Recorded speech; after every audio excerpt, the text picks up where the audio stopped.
Volver a los 17, después de vivir un siglo, es como descifrar signos sin ser sabio competente. Volver a ser de repente tan frágil como un segundo. Volver a sentir profundo como un niño frente a Dios. Eso es lo que siento yo en este instante fecundo. Todos los jueves a esta hora sintonizamos Radio Lindo, un espacio donde la escritora y periodista Elvira Lindo abre una ventana a su mundo, a su forma de entender la vida, a sus experiencias y a personas que, bajo su mirada, tienen una historia importante que contar. Hemos elegido 3 de estas historias que han pasado por aquí en los últimos meses. Empezamos por la invitada que vino un día tan señalado como el 20N, Rosa León. Elvira Lindo, buenas tardes. Hola, buenas tardes. Déjame leer una cosa que escribiste el domingo en El País, Venga. antes de iniciar la conversación. Un día me despierto y me dice mi madre que se ha muerto Franco. Me doy la vuelta para seguir durmiendo, porque en mi escasa memoria histórica aún resuenan los 3 días de luto que nos dieron por el asesinato de Carrero Blanco. Pero mi madre, tan transigente por unas decimillas, hoy no está dispuesta a ceder. Y al colegio que voy, emprendiendo el camino de arena entre edificios de protección oficial por el que solemos ir los niños, porque no hay tráfico. Esto lo escribiste el domingo en tu columna del País, sí. Y lo quería recuperar hoy, porque es la fecha redonda, para que nos cuentes lo que recuerdas tú y a quién nos traes, que en fin, no hace falta presentar porque la estamos escuchando, pero bueno, en tus manos encomiendo mi espíritu. Bueno, yo quería, como sabía que iba a haber tantas columnas de expertos, historiadores, Sí, etcétera, sí. yo quería dar la idea de cómo se recibía esa noticia cuando en la edad que yo tenía. Entonces quería situarme en ese momento. Al fin y al cabo, yo soy escritora y tengo que entrar en las voces, aunque sea la mía, cuando tenía 13 años, ¿no? Entonces quería ver qué pensé yo, cómo fui al colegio, volví a casa, qué es lo que hubo ese día, qué es lo que hubo después. Y es verdad que yo creo que mi resumen sería, aparte de que a los 13 años empiezas a crecer ya y a hacerte un adolescente, yo creo que en esa época se empezó todo a precipitar en España, históricamente, socialmente, culturalmente, y todas nuestras familias de clase media, como eran mis padres, yo creo que abrazaron las libertades y las abrazaron de verdad. Ahora se habla mucho de que aquí nadie era antifranquista, empezaron a ser antifranquistas. Bueno, y además es que la gente se amoldó, fue una dictadura tan larga que la gente tuvo que sobrevivir, buscarse la vida, salir adelante. ¿Cómo puedo yo culpar a mis padres que no pertenecieran a una lucha clandestina, ¿no? Lo que sí que puedo decir es que una vez que empezaron las libertades en España, creo que las celebraron, y eso es importante.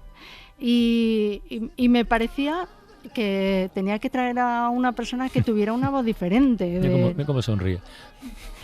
Ella me ha dicho, pero ¿por qué? ¿De qué tengo que hablar si yo no soy interesante?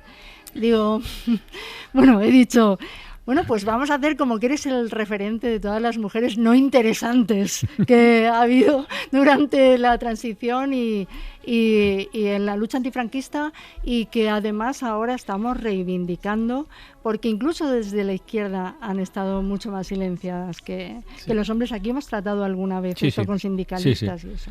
Así que yo con todo orgullo tengo aquí a Rosa León.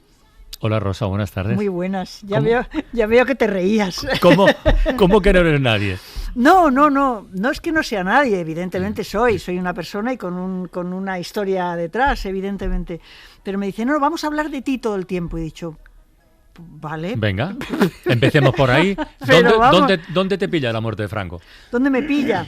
Pues fíjate que esta mañana estaba yo pensando, y no tengo un recuerdo, pues sí, de hacer una cena, de tomar una copa, pero no lo tengo. ¿Sabes qué pasa? Que llevaba un mes muerto.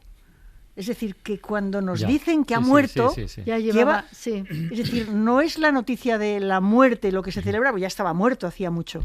Lo que se celebra es la nueva posibilidad de una democracia. Es decir, lo que celebra la gente, entiendo yo, es, como dice Iñaki Gabilondo, se cierra el siglo XIX. Sí. Quiero decir, es lo que celebra la gente, la posibilidad de un futuro. Hay una cosa que yo creo que tienes que explicar porque seguramente va a extrañar a gente más joven, y es que tú te iniciaste, al menos en las ideas políticas, no sé si en la lucha política, muy pronto, muy joven, teniendo incluso problemas con la policía.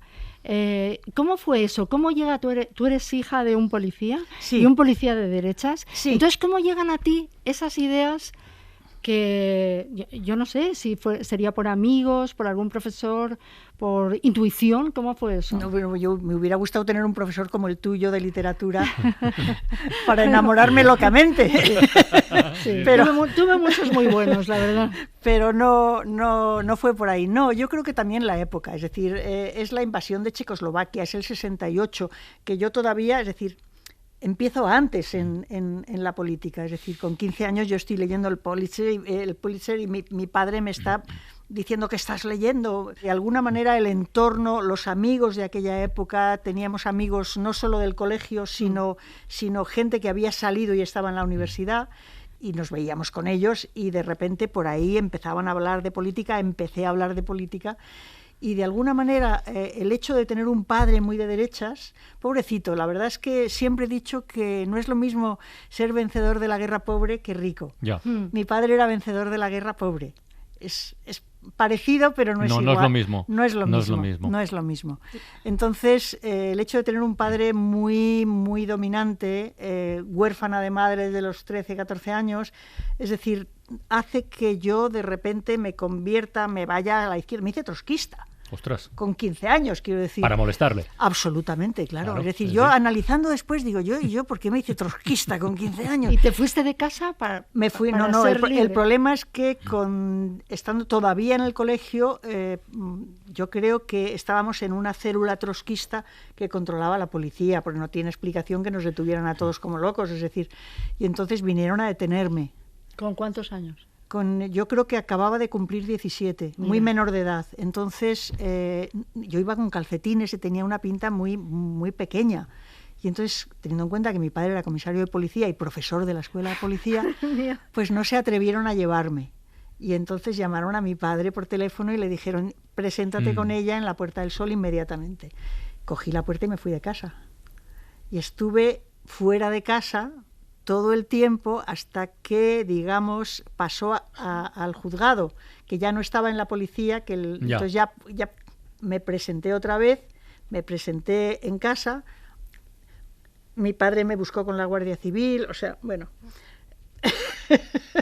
para hacer un corto sí vale. Para hacer un corto y reírnos mucho sí vale. ¿Recuerdas miedo en aquellos años? Cuando estaba escondida con 17 años, sí. Sí, pues sabía, si me cogían me iban a dar una mano de hostias. Exactamente, sí. Sin parar, claro. Ya. Lo de la mano de hostias y lo del miedo y lo de la valentía, esto que va a sonar a continuación, seguro que muchos oyentes lo tienen en la memoria, pero otros muchos no. Es que hoy se cumplen 50 años de la muerte de Franco, pero es que hace 50 años cantar esto era lo que era, ¿eh? Si te dijera, amor mío, que temo a la madrugada, no sé qué estrellas son estas que hieren como amenazas, ni sé que sangra la luna al filo de su guadaña. Presiento que tras la noche vendrá la noche más larga.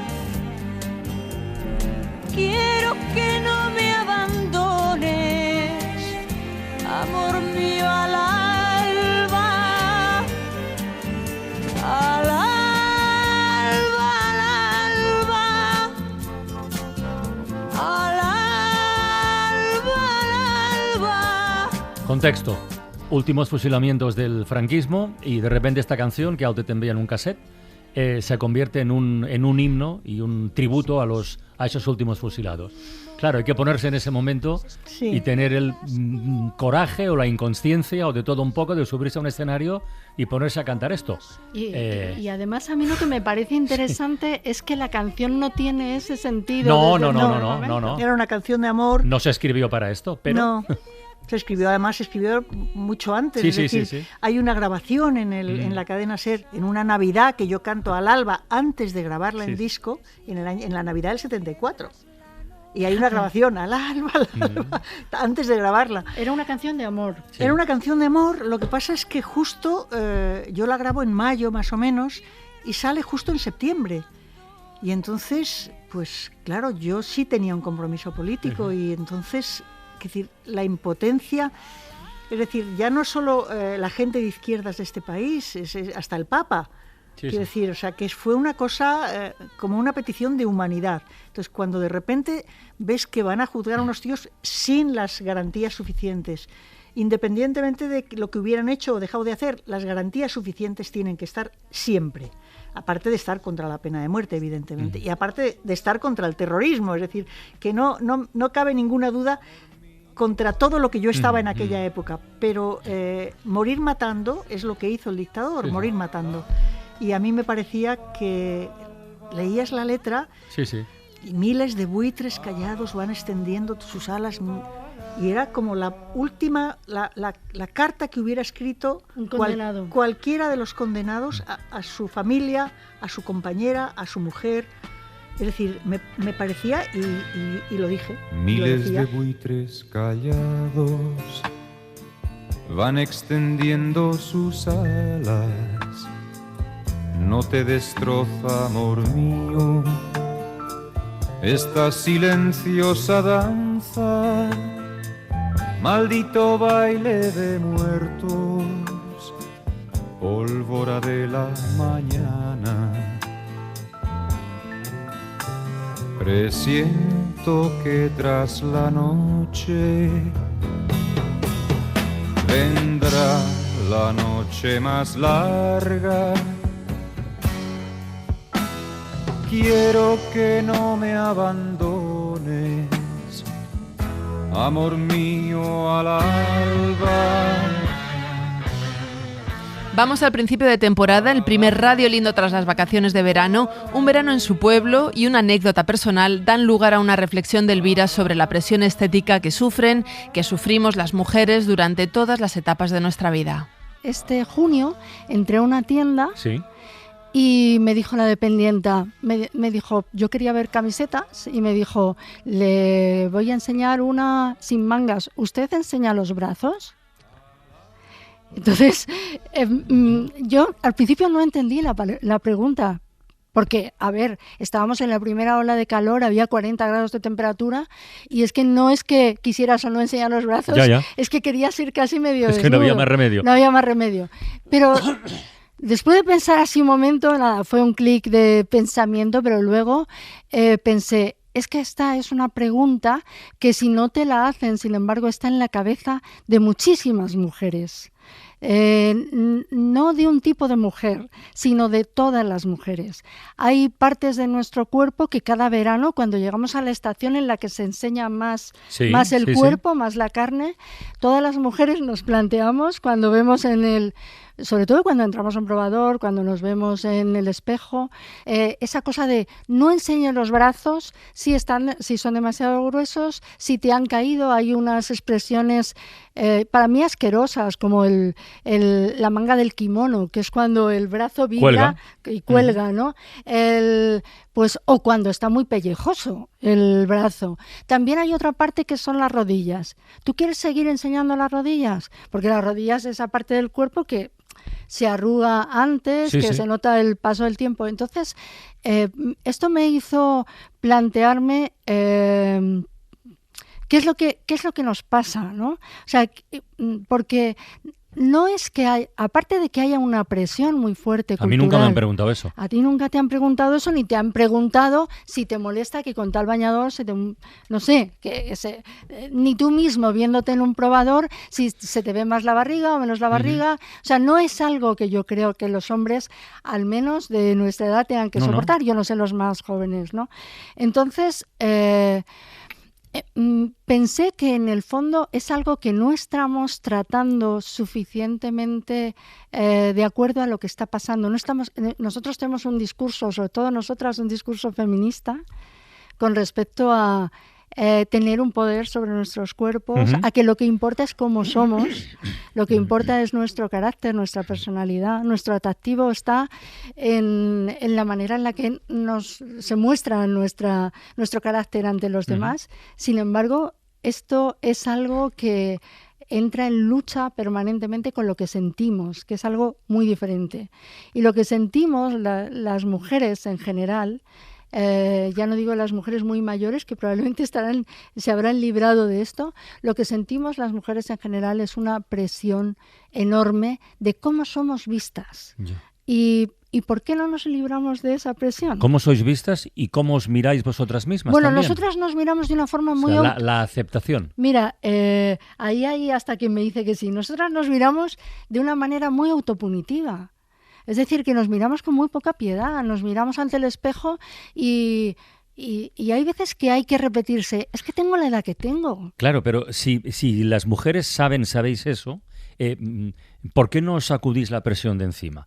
Se lo preguntamos a María Martínez Bascuñán, profesora de Ciencia Política y experta en feminismo. A ver la dimensión racional nos dice, mi valor no depende de mi aspecto, esto es lo que hemos aprendido con el feminismo, pero esa otra cámara más emocional, más incrustada, responde, vale, pero todos me van a juzgar por mi celulitis, por las cartucheras. Entonces, yo creo que esta tensión personal en realidad es una tensión sistémica, que generaciones de control social a través del cuerpo femenino no se pueden borrar con una década de feminismo y de las historias estas del body positivity. Y yo creo que, lo decías tú, el campo de batalla es el probador, y ahí se ve esa tensión entre ambas lógicas. Por un lado sabemos que importa poco la apariencia, pero por otro lado yo siento que sí que importa. Entonces acaba ganando la segunda porque creo que es mucho más profunda, es más rápida y detecta, creo correctamente, que pese al discurso, socialmente sí que sigue importando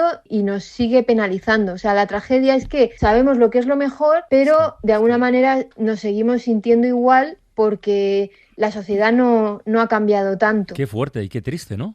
¿Y los hombres por qué no tenemos esa presión? Me parece interesante ver que a los hombres sí les puede pasar, pero les pasa menos. O sea, que es cualitativamente diferente. Yo creo que en los hombres se manifiesta de una manera más específica, pues tienen sus complejos con la calvicie, con la altura, pero es menos generalizada. O sea, un hombre puede tener complejo con su barriga, pero a lo mejor está completamente relajado con sus brazos, sus piernas, y quizás esa programación que en la mujer está más incrustada, es más arcaica, en los hombres se ha centrado más en otras cosas, no en el cuerpo, sino en la competencia social o en la capacidad física o sobre todo en el estatus, ¿no? O sea, el aspecto físico importa, pero es un factor entre varios, no es un factor tan central como en la mujer, ¿no? Y yo creo que es distinto porque nuestra socialización histórica ha sido distinta. Las mujeres hemos sido valoradas principalmente por nuestra apariencia y por la virtud, y los hombres han sido valorados por sus logros, por el poder. Claro, esta diferencia es milenaria y no se va a borrar en una generación. Ni mucho menos.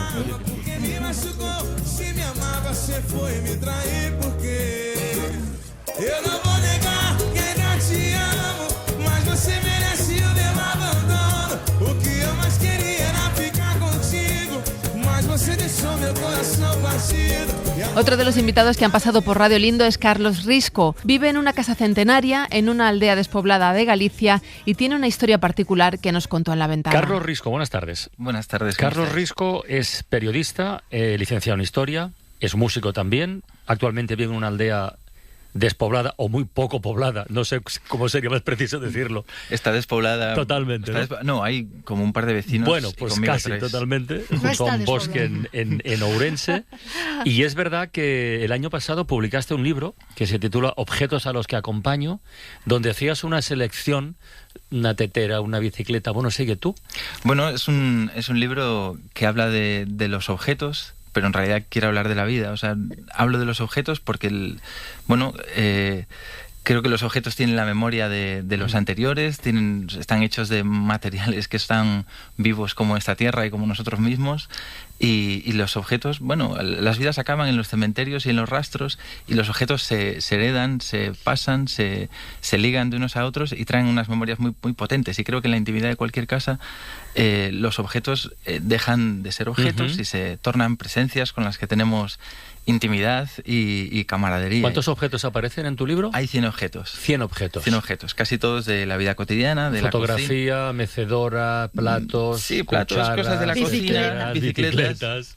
Sí, cosas de la vida cotidiana que, bueno, a los que yo les cago, pues son como 100 cartas de amor, pero también son historias y un lugar, pues eso, para meter la palanca y pensar un poco de esta cosa extraña de estar vivos. Porque tú has cambiado de vida, o cambiaste de vida completamente. Tú eras un tío de lavapiés que frecuentaba los bares, que, en fin, que vivía la noche de Madrid intensamente. Sí, o sea, a mí me gusta hacer divertimentos conmigo mismo y jugar a pasar los límites y sí, yo viví en Lavapiés mucho tiempo, y luego hubo un tiempo que me quería hacer una casa aquí en la sierra del Guadarrama, y mientras no me daban los papeles y no se aprobaba el proyecto y tal, compré una caravana de saldo, la planté allí y empecé a ir los fines de semana. ¿Onda? Hasta que un día dije, ¿y si me cambio? Y dejé el piso de Lavapiés, me pasé allí 100%. A la caravana. Y claro, allí, esto era una experiencia de soledad bastante fuerte, porque la casa más cercana estaba a 7 kilómetros. Tenía que tener una plaquita solar y recoger el agua de la lluvia, o para beber cogerla de una fuente.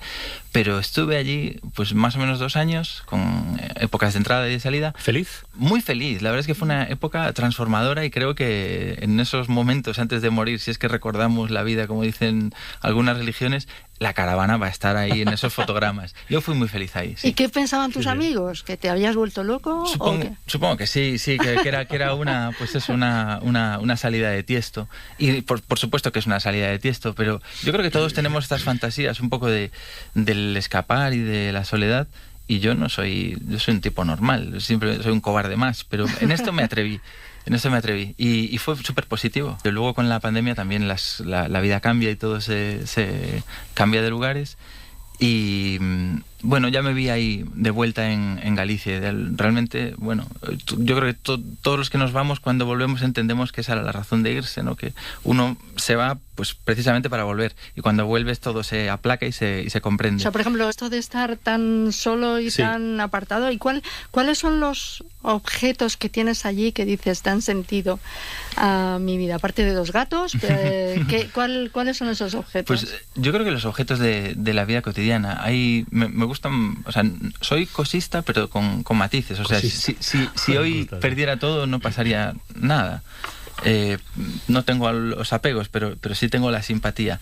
Y por ejemplo, cuando cogí esta casa, que es una casa centenaria, que otras personas vivieron allí, que tuvieron otras vidas que yo no conozco, pues han dejado algunas cosas, entre ellas un recuperador de aceite, que es muy bonito, de los años 50, 60, ¿sí? De aluminio, que yo no conozco su historia, pero a mí me encanta ese utensilio de la vida anterior para esa cosa tan maravillosa de recuperar la grasa con la que fríes.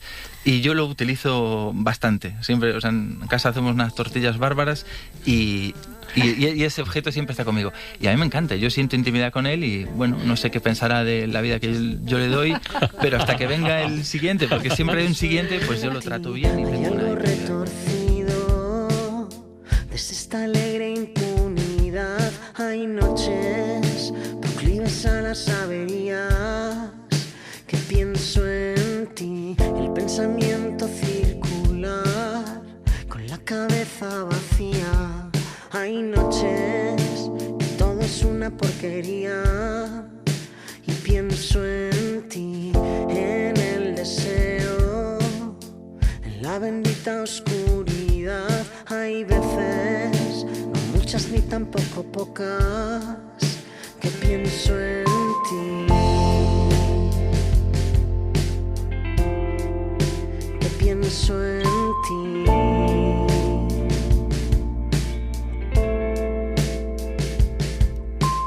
En un anillo de fuego, con mi gloriosa inmunidad, hay noches que escucho muchas tonterías y pienso en ti. Hay algo delicado, abandonarse a los demás. Hay noches que como muchas chucherías y pienso en ti.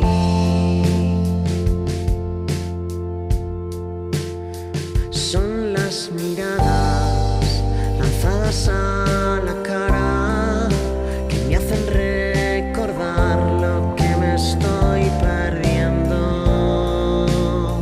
Son las palabras cargadas y agitadas y tienen el poder de transformar el tiempo desde esta cama. El crecimiento personal en una cama vacía. Hay tardes que todo parece mentira y pienso en ti. Con mis zapatos me sube por la barriga.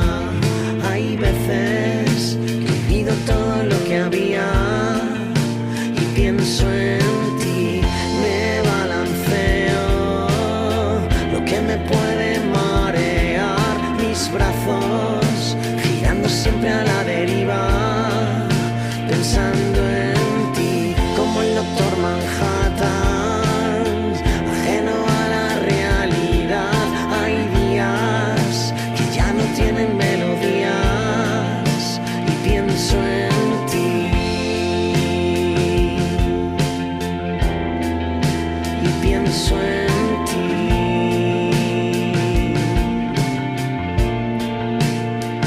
Son las miradas lanzadas a la cara que me hacen recordar lo que me estoy perdiendo. Son las palabras cargadas y agitadas y tienen el poder de levantar el viento desde esta cama.